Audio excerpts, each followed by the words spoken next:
Quand tu te lances dans la photo ou dans la vidéo et que tu es seul au début, tu as un ennemi, ok? Que si tu ne le gères pas, tu as quelque chose que si tu ne gères pas, ça peut devenir rapidement ton ennemi. Je pense que tu l'as deviné par rapport au titre, c'est le temps.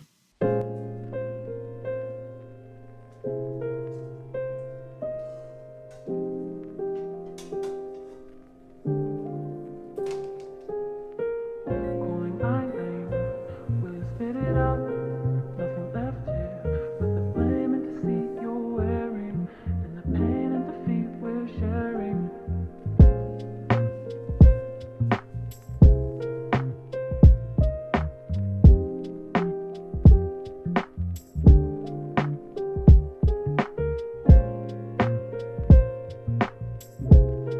La gestion du temps se comprend bien longtemps avant. Avant de parler équipement, avant de parler matériel, avant de parler prise de rendez-vous, avant de parler tournage, avant de parler shooting, avant de parler de quoi que ce soit qui est en lien avec le métier dans son aspect technique et matériel et fonctionnel, il y a un aspect humain et personnel qu'il faut parler quand on évoque le temps. Et la vidéo d'aujourd'hui, en réalité, elle est beaucoup plus axée sur ça. Elle est beaucoup plus axée sur cette aspérité-là du métier. Et bien évidemment, je ne dis pas qu'il n'y a que le métier de vidéaste ou de photographe qui comprend ces genres de difficultés-là par rapport au temps. Bien sûr, tout entrepreneur, tout type de personne selon le métier qu'il va faire dans sa vie, va devoir dealer avec le temps sous les principes que je vais vous présenter. Mais bon, de mon côté, la vidéo, c'est ce qui me passionne, la photo aussi. Voilà, j'aurais bien aimé être musicien.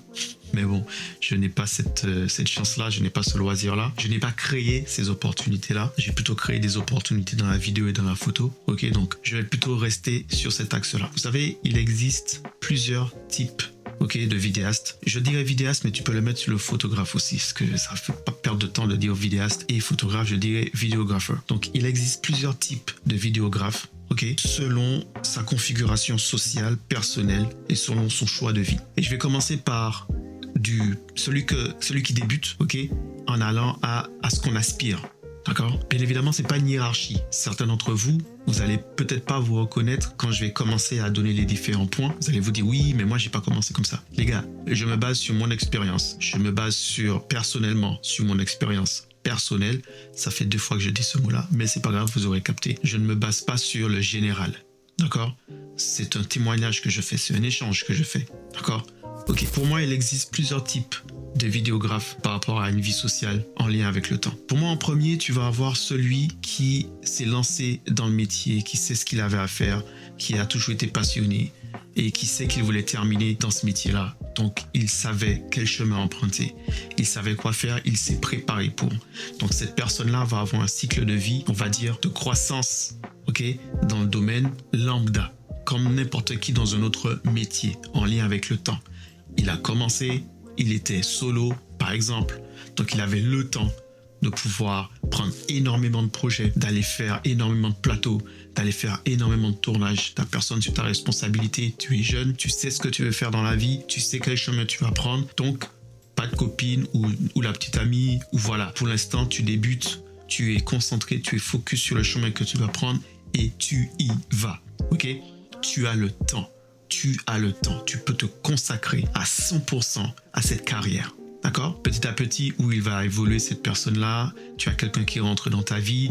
Donc forcément, si cette personne-là comprend ton choix de carrière, elle comprend que parfois, il y a des sacrifices qu'il faut entreprendre, comme il y a des week-ends qui seront sautés, il y a des vacances qui seront sautées, il y a des jours dans la semaine qui seront sautés, il y a des événements qui seront sautés, parce que tu t'es dédié corps et âme à ta carrière. On va dire que cette personne-là, leur relation évolue, à avoir besoin de temps. En fait, tes enfants, ton épouse, si vous êtes mariés, je vais être vraiment dans le truc le plus général, a besoin de toi. Donc, pour qu'eux, ils puissent t'avoir, il faut que tu manges sur le temps que tu vas accorder à ta carrière. Mais comme tu as commencé tôt, comme tu as commencé jeune et que tu as toujours charbonné, au moment où tu arrives à ce stade-là, tu as déjà un certain passé, un background qui te permet de ralentir, et de savoir temporiser sur tes projets. Tu peux te dire, vas-y, tel projet, je le prends, parce que tu as l'expérience maintenant du métier et bien évidemment, tarif qui a suivi avec ton expérience, avec ton expertise, tu es capable de dire maintenant dans le mois, par exemple, je sais pas, selon le business que tu vas développer, tu peux ne prendre que 2 prestations. Là où à l'époque, chaque semaine, par exemple, tu en enchaînais par semaine, tu en enchaînais 5 ou 4. Là, avec le temps, avec le recul, tu as réussi à arriver à un stade où tu es bien. Donc, tu as le temps pour ta famille et tu as le temps pour ton projet. Mais ça, c'est bien évidemment dans le sens où tu as commencé très tôt, dès le départ. Ensuite, toujours selon moi, il y a le deuxième aspect. C'est celui qui avait déjà un taf, ok, et qui s'est rendu compte au bout d'un moment que sa passion prenait le dessus sur son taf. Il était beaucoup plus pressé de rentrer le week-end, d'avoir le week-end pour pouvoir aller faire ses photos, pour aller faire ses plans, pour aller faire ses tournages. Et plus il développe sa passion, plus il voit qu'il a quelque chose qu'il est capable de faire dedans. Il a un bon regard. Le gars, il tue tout. Voilà, c'est un bon, il travaille bien. On commence à le recommander de partout. Mais le problème, c'est que maintenant, on commence à le proposer des moments, des prestations sur son temps de travail. Et là, il faut qu'il fasse un choix. C'est soit il continue dans le travail qu'il a, ou soit il lâche tout et il se lance corps et âme dans cette passion et il développe un business. Ça, c'est pour moi le second qu'on a pu voir développé, qu'on a pu voir grandir au sein de ces 10 dernières années dans le milieu de la vidéo et de la photo. J'ai déjà expliqué avec les réseaux sociaux, la technologie, bref, donc je vais pas revenir dessus, c'est des choses que j'ai déjà dites. Donc lui, sa spécialité ou sa spécificité, c'est que généralement, il peut avoir 2 cas, il peut avoir plusieurs cas. Tu peux avoir celui qui se rend compte de ça assez tôt, ok, et qui est dans ce que je t'expliquais au départ. Pas d'attache, pas de responsabilité, il a la possibilité de se lâcher corps et âme dedans. Ou tu as celui qui, en étant dans cette configuration où il a déjà un travail, il se rend compte que ça lui prend beaucoup plus de temps de s'occuper de sa passion que de son travail. Et on est dans le cas où tu peux te permettre de lâcher ton taf parce que ta passion te permet de te nourrir maintenant. Ça, c'est bien sûr, c'est idéaliste, les gars. Bien sûr, c'est idéaliste. Je vous donne juste les aspects. Eh bien, celui-là, le choix qu'il devra faire, c'est le temps accordé. Est-ce qu'il va continuer à accorder du temps au travail dans lequel il n'est peut-être pas si épanoui que ça, mais qu'il se rend compte que la passion qu'il a, il se retrouve beaucoup plus épanoui et il consacre beaucoup plus de temps à cette passion qu'à son travail, on va dire travail alimentaire. Et dans ces cas-là, on a 2 choix. Il y en a, ils continuent à garder leur travail alimentaire et ils y vont dans leur passion en redoublant d'intensité et en accordant beaucoup plus de temps à leur passion, et qu'ils arrêtent le travail dès qu'ils voient que la passion prend plus de temps. La vidéo, la photo prend plus de temps sur généralement le travail que tu es censé faire pour t'alimenter, et que tu peux vivre maintenant de ton métier et de ta passion et de faire de ta passion ton métier. Tu vois, ça c'est dans cette configuration-là que je parle de ce deuxième cas de figure-là, qui lui pourra gérer son temps beaucoup mieux en fait, parce qu'il a la sécurité de se dire que bon, avec mon emploi, je peux quand même avoir des sous qui rentrent, ok, donc avec ça, tu vas peut-être pouvoir économiser pour acheter du matériel, pour commencer à étoffer ton panel d'équipement et tout ça et compagnie. Mais tu n'as pas cette peur du qu'est-ce que je vais avoir le mois prochain, est-ce que je vais avoir un client, et j'ai pas vraiment besoin de prospecter, tu vois. Donc il a le temps de se décider de ce qu'il va faire par rapport à sa passion, tu vois. Parce que justement, le fait qu'il soit dans ce métier-là, il a ce petit job à côté qui peut l'aider à se temporiser. Et ceux qui sont dans cette figure-là, je vous conseille de profiter que vous avez la possibilité de te reposer, d'avoir ce boulot. Ne vous rushez pas, ne vous mettez pas la pression par rapport à votre passion. Il faut que ça reste une passion. Continuez à la développer, continuez à la nourrir et ça viendra tout seul. C'est plus vous allez la nourrir, n'essayez pas de forcer les choses. Si vous vous rendez compte que vous avez beaucoup plus de demandes, et non seulement vous avez beaucoup plus de demandes, faites bien gaffe. Il faut que dans le fait que vous avez beaucoup plus de demandes, que petit à petit, le business que vous êtes en train de créer, la demande, le chiffre d'affaires augmente aussi. Tu peux pas avoir beaucoup plus de demandes. Par exemple, oui, on te recommande beaucoup, mais on te recommande beaucoup pour des trucs à 20 balles. Non, c'est pas ça être recommandé, c'est pas ça réussir. Non, ça c'est juste on s'est rendu compte que pour 20 balles, tu es cheap. Donc on va t'appeler partout. Non, tu peux pas développer un business comme ça. Tu peux pas. Donc, la recommandation de tout le monde qui te parle, qui veut que tu sois impérativement sur un tournage, va avec l'augmentation, ok, de ton business. celui-ci en particulier, qui a cette possibilité de prendre son temps, de choisir ses projets, de prendre son temps pour les réaliser, nourris ça. Ne sois pas frustré que t'as pas assez de followers, il n'y a pas beaucoup de personnes qui t'appellent dans le mois. Profite justement du fait que peut-être personne ne t'appelle pour faire des œuvres pour eux, alors profite pour faire pour toi. Ça c'est typiquement l'erreur que j'ai fait, c'est j'ai trop fait pour les autres. Et le temps de commencer à faire pour moi, manque de temps et d'énergie. Donc tu vas comprendre dans quelle partie je me trouve et tu verras pourquoi j'ai dit ça. Ensuite, tu as une troisième catégorie et c'est ma catégorie de ceux qui avaient déjà un emploi, qui étaient déjà stables, engagement, une vie qui commence, fraîchement marié. Pas forcément fraîchement marié, mais quand je dis engagement, c'est qu'il y a quelqu'un dans ta vie, ok, t'es engagé, il y a quelqu'un dans ta vie, t'as ton travail, machin et tout, ça se passe pas bien au boulot, tu décides de lâcher ton taf et de te lancer dans une autre carrière. Ça, c'est mon cas, c'est exactement ce qui s'est passé. Mais le truc, c'est que le temps que tu aurais pu avoir, tu te souviens que je t'ai dit la première personne, celui qui quand il se lance, il sait où il va, donc il a pris le temps de statuer, de se positionner, de savoir ce qu'il veut. Quand tu commences ce métier-là un peu plus tard et que tu es déjà dans ce train de vie, en fait, c'est beaucoup plus difficile pour toi de savoir gérer ton temps pour justement cette carrière-là. Le fait que je sois déjà impliqué dans une relation et que tu lances une nouvelle carrière, ça mange sur ton temps. Tu dois choisir entre développer ta relation ou développer ta carrière. Le métier de vidéaste, le métier de photographe, le métier qu'on fait là pour l'entrepreneuriat, la manière que ça s'est développé, c'est chronophage. Et ça demande énormément d'investissement personnel. Ça demande énormément de temps. Et ce temps-là, il est précieux. Si tu veux réussir dans ce milieu-là, tu dois être capable de gérer ce temps. Accorder du temps à ton entourage et accorder du temps à ta passion. Il y a forcément un moment, un ou l'autre, qui va prendre le dessus et un qui sera sacrifié, un qui sera lésé. Maintenant, c'est à savoir, toi, qu'est-ce que tu es capable de sacrifier pour ta passion? Est-ce que tu es capable de sacrifier ta vie sociale? Est-ce que tu es capable de sacrifier ta relation? Est-ce que tu es capable de sacrifier pour peut-être certains d'entre vous, tes enfants? Est-ce que tu es capable de te sacrifier pour cette passion-là? Parce que je le dis souvent, le métier de vidéaste, YouTube, Instagram, TikTok, pourquoi c'est chronophage dans le temps? Pourquoi c'est très demandeur? Parce que tu dois nourrir la bête.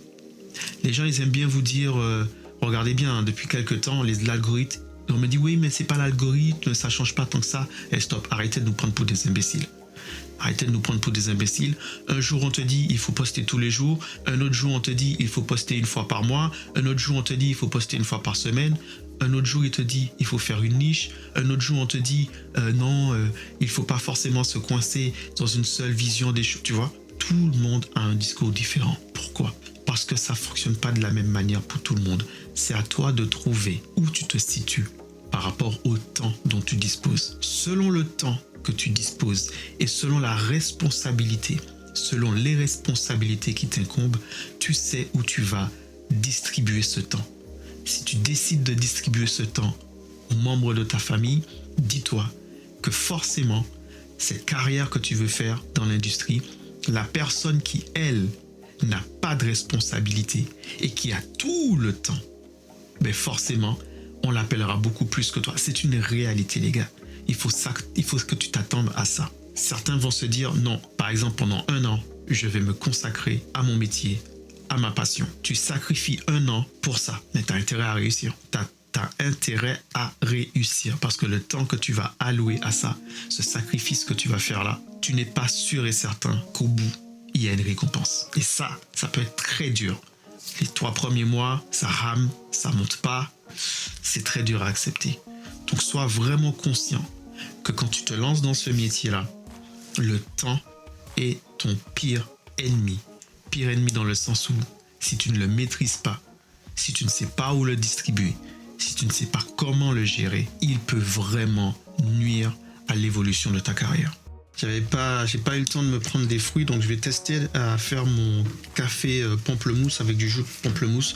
Je sais que ça n'aura pas le même goût, mais bon, on va essayer de voir si je peux en tirer quelque chose. Ça aura certainement pas le même goût, je le sais déjà. Bref, ce que je voulais dire pour ce 2e épisode du temps. Par rapport à mon expérience, par rapport à ce que je sais. Quand j'ai eu mon premier fils, et c'était justement après avoir fait ce petit sacrifice de me dire que je vais y aller franco pendant un certain nombre de temps. Je venais de me marier, nous sommes en 2012, vers 2014, 2015.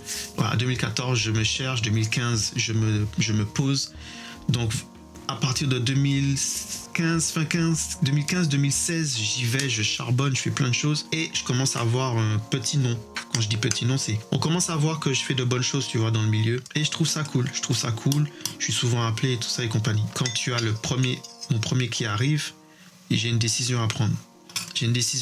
Qui est, est-ce que je continue à donner autant de temps à cette carrière et je passe à côté des premières années d'évolution de mon enfant, ok, et je laisse mon épouse se débrouiller toute seule et elle aussi, elle a une carrière à développer et je fais l'hypocrite en disant, bon voilà, maintenant qu'on a un enfant, tu restes à la maison, tu t'occupes de tout et moi je fais le mec, c'est moi qui vais, non. Moi, je suis pas de cette pensée-là, ok. Par rapport à ça, je vais vous dire honnêtement quel est le fond de ma pensée. Mon épouse, elle a grandi, elle a été jeune, elle avait des rêves, des besoins, des envies, une vision. Elle a aussi une carrière à développer. Je ne suis personne, même si je suis son époux, je ne suis personne pour m'interposer entre elle et sa carrière. Donc, au moment où on a eu le premier, on a dû décider qui pouvait prendre le temps, qui avait le temps. Il s'est avéré que j'avais le temps. Je pouvais bosser depuis la maison. Let's go. Et c'était parti. Et c'est ce que j'ai développé. On a développé ça. Et de mon expérience, je peux vous dire un truc. Sur le coup, vous allez peut-être vouloir développer votre carrière au détriment de votre famille, au détriment de vos amis, au détriment de votre vie sociale. Pour certains, au détriment de vos enfants. Les gars, je vais pas vous mentir. C'est dur.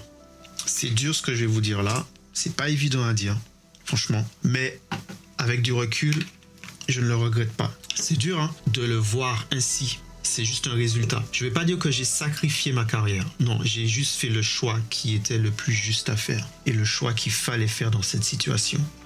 Qui est que j'ai mon fils qui arrive. Je ne peux pas laisser l'enfant grandir sans avoir une figure paternelle à ses côtés. Non. J'ai vu le résultat de cette configuration-là dans la vie de certains de mes potes quand leurs parents n'avaient pas le temps pour eux. Et j'ai décidé de split. J'ai décidé de le faire à moitié. Donc j'ai décidé de faire moitié-moitié. Je consacre du temps à ma famille en étant là, en étant le plus présent que possible. Et je ne néglige pas non plus les efforts que je dois faire pour que ma carrière dans ce milieu puisse évoluer et avancer. Donc je prendrai ce qui viendra et ce qu'on me donnera et je ferai toujours de mon mieux. Sans que pour cela, ma famille ne soit sacrifiée. Et pour dire vrai, avant de terminer cette vidéo, quand ma fille est née, j'ai dû faire un choix. Ma fille est née et en même temps, j'ai mon pote qui se mariait et qui m'avait demandé d'être vidéaste pour son mariage. Il se mariait très loin d'ici, dans l'île Maurice. Quand ma fille est née, je crois que le lendemain, j'ai pris l'avion pour le mariage de mon pote. Après, c'est un très très très bon pote. Hein. Donc voilà, mais c'est le seul sacrifice que j'ai fait par rapport à ma carrière. J'ai pris le temps. Je me suis dit, avec mon épouse, on a discuté. Elle m'a dit, fais-le. Elle m'a dit, je gère, fais-le. J'ai fait ce sacrifice et j'ai pris ce temps. C'est pour ça que je vous dis que le temps peut être ton pire ennemi. Parce que par la suite, ça s'est très bien passé. Hein. Franchement, ça s'est très bien passé. Alors, ce que je veux dire par là, c'est que quand tu le fais une fois, tu peux être tenté de te dire, bah, vas-y, on l'a déjà fait une fois, on peut le faire une deuxième fois. C'est pas un problème. On a réussi à le faire une fois, on va le faire deux fois. Ah ben, c'est là que ensuite tu auras du mal à te rendre compte que tu rentres dans un engrenage infernal et petit à petit, le temps que tu avais réussi à équilibrer entre ta vie sociale, ta vie personnelle, ta vie avec tes amis, ta famille et ton métier, petit à petit, tu commences à passer du côté où tu consacres plus de temps à cette passion-là et tu délaisses un peu la vie sociale. Alors, je sais qu'il y a des entrepreneurs, je sais qu'il y en a parmi vous qui vont me dire c'est le sacrifice qu'il faut faire. Mais retenez bien ce que je dis encore une fois. Peut-être que ce que je dis pour l'instant ne fera pas écho entre vos oreilles, mais retenez bien ce que je vais dire, je vais le dire et je vais terminer la vidéo ainsi. Quand tu as des responsabilités, je parle bien que quand tu es dans ce milieu d'entrepreneuriat et que tu as des responsabilités, il t'incombe de savoir où et à qui tu consacres ton temps. Parce que le temps, c'est une valeur qui est précieuse et qu'on ne récupère pas. Avec du recul, quand je discute avec certains entrepreneurs qui ont réussi et quand je me base sur la réussite de certains entrepreneurs qui, eux, ont été dans la configuration que je t'ai exposée, qui est qu'ils ont déjà une situation de famille et ils veulent développer à côté leur passion, ils doivent forcément sacrifier quelque chose pour arriver à l'autre.